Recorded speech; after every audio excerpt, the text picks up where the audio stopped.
Radio Dilettante.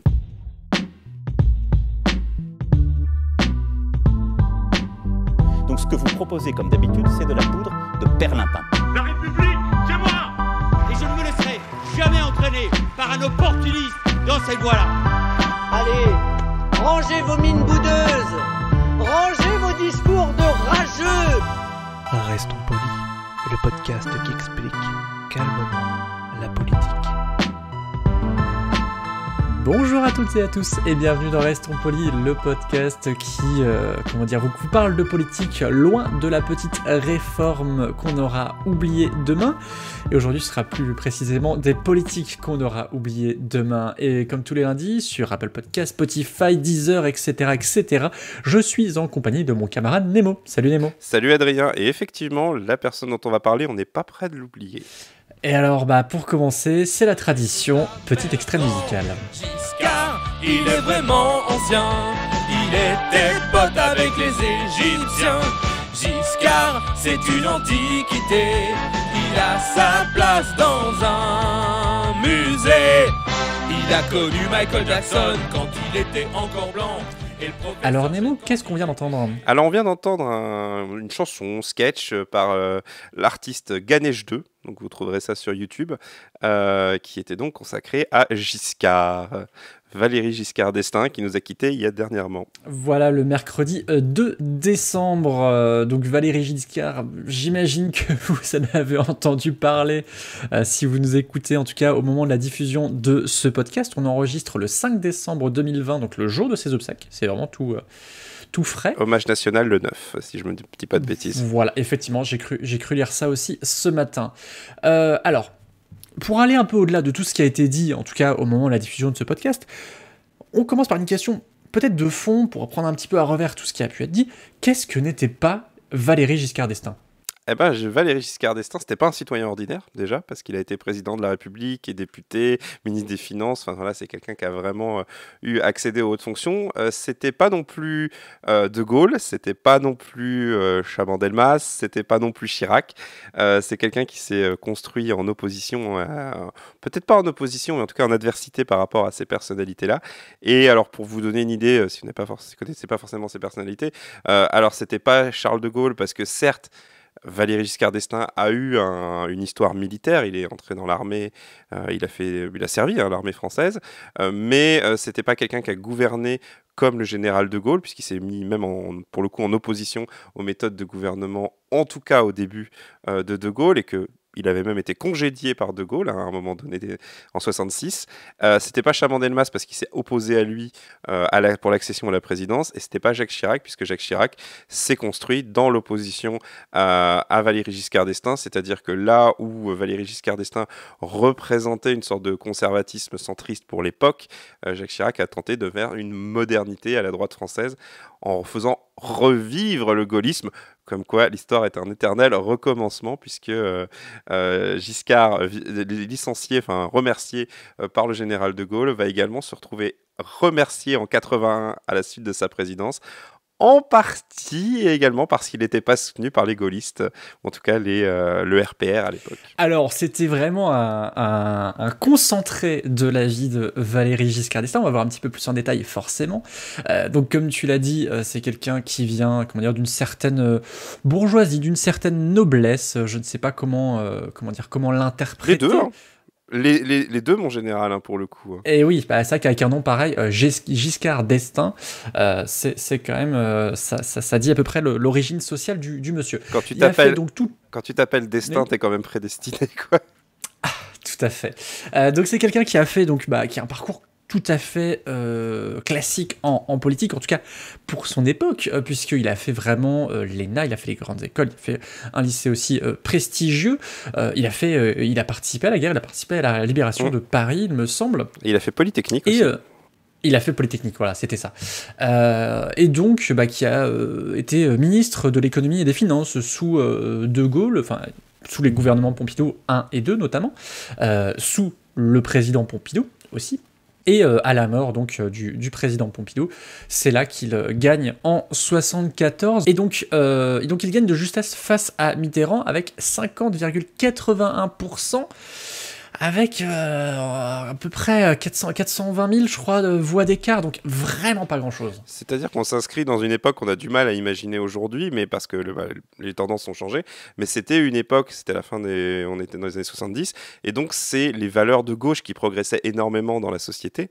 Et donc, il y avait quand même beaucoup d'attentes, en tout cas, à ce que la gauche fasse l'alternance après des années de gouvernance de la droite au pouvoir. Et surtout, la reconstruction était terminée dans les années 70. C'est-à-dire que la guerre commençait à être derrière nous, l'économie avait été plus ou moins rebâtie. Et donc, il y avait une aspiration aux libertés individuelles. Il faut quand même se rappeler qu'à l'époque, c'est une époque où il y avait une morale très, très, très présente. On est quand même sur une société conservatrice, qui a beaucoup de règles, beaucoup de doctes, etc.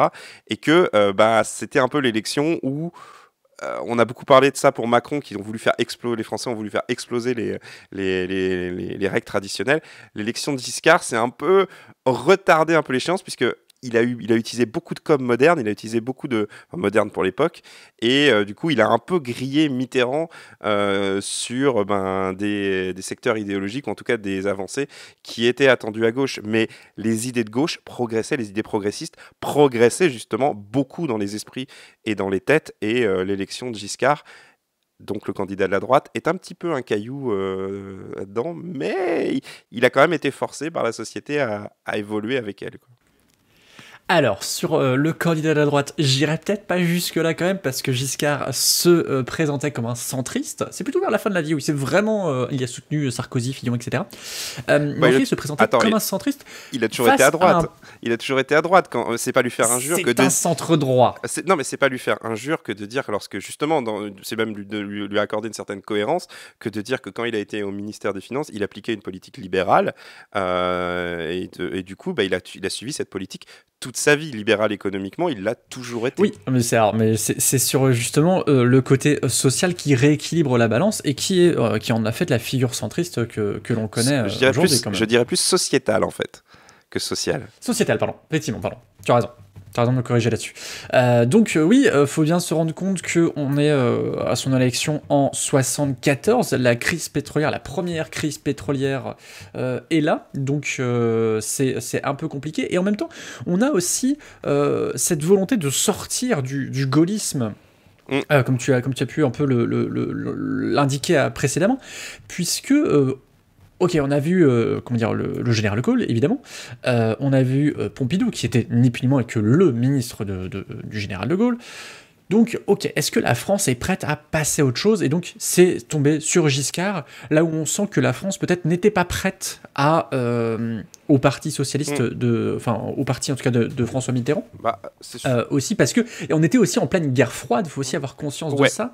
Le côté, un peu, les chars russes vont débarquer. Ouais, et puis il y avait aussi le fait que, comme je disais tout à l'heure, Giscard a mené une campagne impeccable. On en parlait avant l'émission. Toi qui as fait des études de com, on te dit on étudie justement la campagne, la campagne de Giscard pour son côté Kennedy, et dans la France des années 70, d'avoir un président, un candidat pareil. Je veux dire, le slogan c'était quand même Giscard à la barre. Moi, c'est un slogan que j'adore. Hein. Ça veut tout dire, quoi. Mais c'est vrai, c'est quelqu'un qui arrive à s'imposer, à prendre la place à un endroit où il n'était pas forcément attendu, à une époque où les tendances idéologiques et alors effectivement tu as raison, le premier choc pétrolier était déjà arrivé. Je pensais au second, en fait, qui lui va faire beaucoup de mal à Giscard, puisqu'il va arriver en plein pendant la fin de son mandat, et voilà, Giscard arrive, il incarne une modernité, et voilà, c'est à peu près les rares points communs qu'on peut lui trouver avec Macron, c'est qu'il arrive, il est le plus jeune président de la Ve République à l'époque, il veut tout bousculer. La différence, c'est que là où Macron s'est concentré sur des réformes économiques, Giscard va attaquer sur le sociétal, c'est-à-dire sur l'abaissement de l'âge pour aller voter. Il y a eu l'autorisation de la pornographie, si je me souviens bien. Il y a eu bien entendu l'avortement, qu'il n'a pas trop soutenu au début, mais qu'il a bien aimé récupérer à la fin. Après, il ne l'a pas soutenu, mais il l'a permis quand même, il ne faut pas l'oublier. Effectivement, il a nommé Simone Veil en ministre de la Santé et a chargé Simone Veil de porter cette réforme-là, ce qui était un move, un coup politique assez intéressant quand même, parce que ça permet de déplacer la question de l'interruption volontaire de grossesse, non pas sur des questions aux femmes, mais aux questions de santé, ce qui est plutôt malin. Et surtout, ce qui est malin, c'est qu'il utilise le fait d'être au pouvoir et d'être arrivé au pouvoir pour imposer ça à une majorité à l'Assemblée nationale qui n'était pas à gauche. C'est vraiment, il a imposé des réformes sociétales au tout début, ce qui a surpris beaucoup de gens. J'ai lu dans le papier de Libé qui était consacré à la vie de Giscard que même l'UMA avait été surpris par ce président et que même l'UMA lui concédait des points en mode il sait s'adapter. L'UMA, l'Humanité, journal communiste à l'époque, et toujours aujourd'hui, mais voilà. Donc voilà, ouais, cette parenthèse un petit peu dans la carrière de Giscard, elle va quand même s'estomper assez vite en fin de mandat, puisque en fin de mandat, on retrouvera le Giscard de l'austérité. Je crois que c'est lui qui nomme Raymond Barre en Premier ministre pour faire c'est-à-dire que l'économie va rattraper. C'est en fait Giscard, c'est le rêve, les années dorées, on pouvait rêver, il y avait le plein emploi, etc. Les gens s'inquiétaient pas. Et bam, choc pétrolier et l'arrivée de la mondialisation, augmentation des prix, augmentation du chômage, arrivée du chômage. Et du coup, il payera en 81 ce rêve un peu déçu pour pas mal de Français, quoi. Avant peut-être de parler de sa défaite, on a oublié de parler aussi de cette phrase « Vous n'avez pas le monopole du cœur », qui avait quand même excellent débatteur. Excellent débatteur. Retourner le truc, et François Mitterrand dira lui-même qu'il avait gagné l'élection avec cette phrase, ce qui était assez intéressant pour montrer que, ok, certes, je m'inscris dans une dans une tradition plutôt effectivement à droite économiquement, mais aussi j'ai des réformes sociétales à apporter. Et venons au côté économique, c'est aussi une modernisation au niveau économique, puisque Giscard, c'est aussi l'arrivée du TGV. Alors ça donnera aussi ce qu'on a appelé les avions renifleurs. Oui, ces avions. Je vous laisse checker un peu en détail, c'est assez cocasse, dirons-nous, mais c'est aussi l'arrivée du nucléaire, de l'énergie nucléaire en France. Oui, juste pour préciser aussi, puis je vais faire une transition, tu te demandais tout début qu'est-ce qu'était pas Giscard, c'était pas Balladur non plus. Édouard Balladur. Pourquoi tu dis ça ? Parce que Édouard Balladur et Giscard ont le même truc, c'est qu'ils viennent de la droite conservatrice, sans discrimination aucune, mais ça se porte sur leur visage et leur attitude. Et le truc, c'est que par contre, Giscard, lui, arrivait à parler aux électeurs, ce qu'arrivait difficilement à Édouard Balladur, qui était un beaucoup moins bon débatteur que Giscard. Alors que les deux partageaient, justement, en parlant d'économie, ces politiques économiques au final. Et c'est vrai que Giscard, en termes de communication, de discours, certes il avait un langage très emprunté, très réservé. Lui-même disait que il avait une sorte de réserve du fait de son éducation, lui-même le reconnaissait, et tout en justement en essayant d'être proche des gens. Il y a ce fameux passage où il joue de l'accordéon avec Yvette Horner, je crois. Il y a ce petit déjeuner avec des éboueurs à l'Élysée. C'est quelqu'un qui a conscience de la classe où il vient et essaie de faire ce pas de côté. Pour illustrer ça, j'ai une citation. Plus ou moins de succès. Pour illustrer ça, j'ai une citation de Giscard, justement. Quand il parlait de ses années, de sa jeunesse, il dit donc j'ai eu beaucoup de chance, j'ai eu une jeunesse heureuse. Et alors, il a cette phrase qui est, ça date des années 70, non, faut pas non plus, mais cette phrase que j'aime beaucoup qui disait « Mais je me suis aperçu par la suite qu'il y avait des secteurs du monde où je n'avais pas pénétré intellectuellement ou affectivement. » Voilà, ça, c'est du Giscard. Alors c'est un écrivain, il a quand même, je fais un bond en avant, mais il a intégré l'Académie française quand même. C'est quelqu'un qui était connu et reconnu pour sa grande culture. Ouais, et c'est quelqu'un qui avait une intelligence, une efficacité. Après, le truc, c'est que pour parler de sa défaite, et en termes de com, c'est quand même un peu paradoxal de parler de Giscard comme un homme de com, alors que ce que tout le monde retient, c'est ce au revoir absolument catastrophique en termes de com. Mais là, on arrive sur un président qui s'est fait battre, qui ne le supporte pas, parce que Giscard n'a jamais jusqu'au bout de sa vie digéré la défaite de 1981, qu'il attribuera, d'ailleurs, il y a une anecdote, alors je ne sais pas si elle est vraie, mais ça fait partie de ces anecdotes croustillantes de la politique française, qui fait qu'il appelle le QG de Chirac en 81, Chirac était candidat pour le RPR contre lui et contre Mitterrand, en demandant au deuxième tour, lorsque c'est Giscard contre Mitterrand, il appelle le RPR en cachant sa voix, en demandant, je ne sais pas pour qui voter, et on lui dit de voter Mitterrand. Et du coup, il en voudra éternellement à Chirac, à tel point qu'il y a cette scène qui a été rapportée dans les journaux que j'ai découvert avec la mort de Giscard, quand on enterre Jacques Chirac. L'année dernière, je crois. Je sais plus quand. Enfin bref, on enterre Jacques Chirac. Giscard est là forcément dans l'église, et sauf que le corbillard a un peu de retard, et c'est un vieux monsieur à ce moment-là, il parle un peu haut et dit « Mais il est où Chirac ?» Parce que le gars est en retard à son propre enterrement, et il s'énerve parce que Chirac est en retard. Et on rapportera qu'il y a un des convives qui aurait dit « C'est bien la première fois qu'il est impatient de le voir. » Donc voilà, Giscard, c'est ça, c'est un homme qui ne pardonne pas, et qui, une fois qu'il a divorcé, entre guillemets, il a perdu l'élection, c'est une sorte de divorce avec l'électorat français. Divorce avec, sa vie sera hantée de ce divorce, et il tentera de se faire réaimer, etc. Mais pour rappel, le dernier acte fort de Giscard, parce qu'il avait... On n'en a pas parlé, mais il y a tellement de choses à dire sur Giscard. Il avait une relation à l'Union européenne, à la construction européenne. C'était un grand défenseur de la construction européenne. Son dernier grand acte, c'est d'avoir proposé un projet de constitution européenne, de l'avoir négocié au niveau de 25 États. Et quel est le peuple qui va foutre ça par terre en le rejetant par référendum? C'est le peuple français. L'histoire se répète. Notamment. Et c'est tragique pour lui. Voilà. Et il terminera sa vie en estimant avoir été incompris, et alors que c'est quelqu'un qui a eu plein de postes, etc. C'est incroyable. C'est effectivement l'incompréhension de sa défaite de 81 le poursuivra longtemps, et effectivement sa détestation, en tout cas son ressentiment face à Chirac marquera les esprits. Et Chirac disait lui-même de Giscard qu'il avait une très très très très haute estime pour lui-même. Au milieu, il n'y a rien, le vide néant, et tout en bas, il y avait Chirac.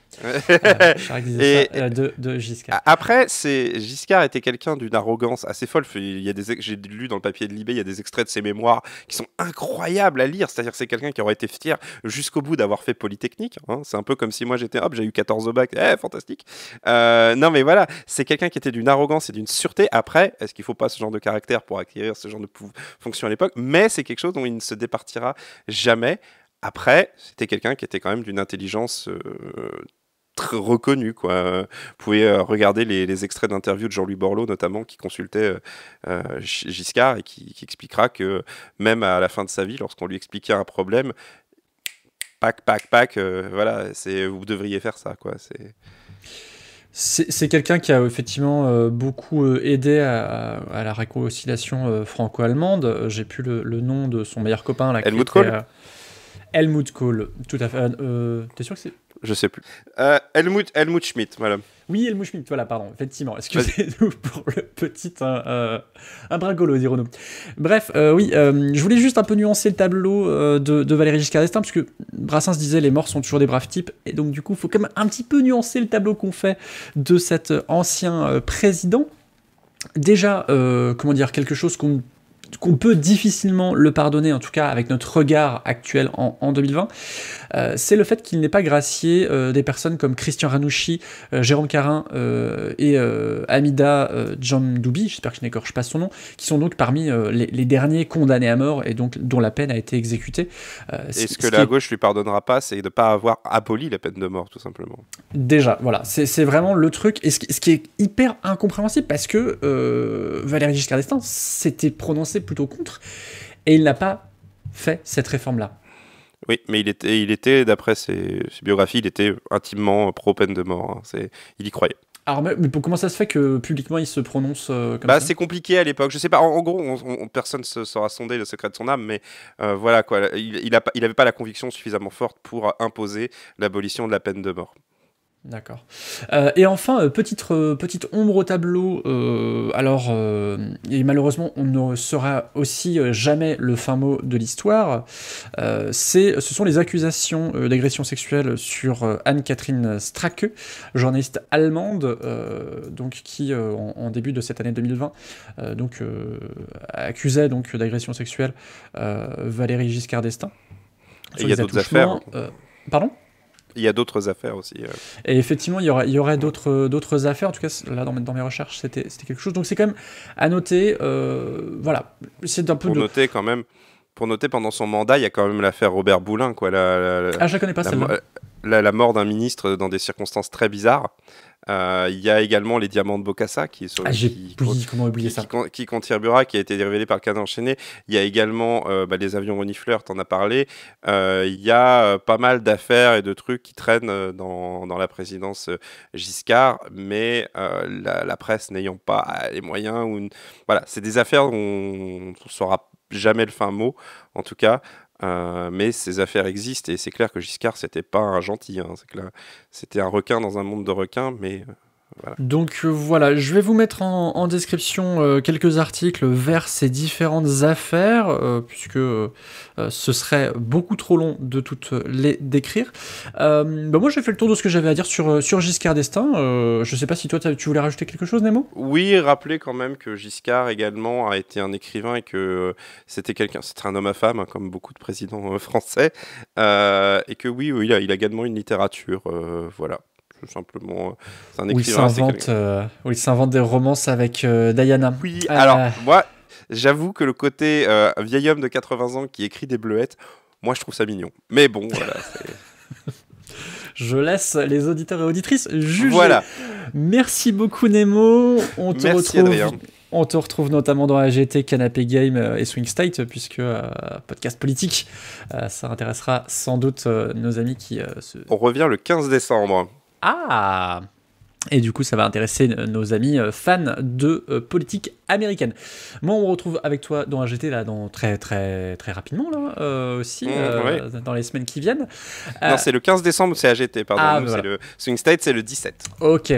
Merci encore. Merci à Suzy Q pour le générique. Merci à PodCloud pour le flux RSS. Merci à YouPod pour YouTube. Et merci à vous, chers auditeurs, d'être toujours plus nombreux et nombreuses à partager la bonne parole et à nous écouter. Enfin, la citation du mois de décembre, et c'est très à propos, je l'avais pas fait exprès. Nous voyons nous voyons les gens et les choses non pas comme elles sont, mais comme nous sommes. Et ça, c'est une phrase d'Anthony Demello. À la semaine prochaine.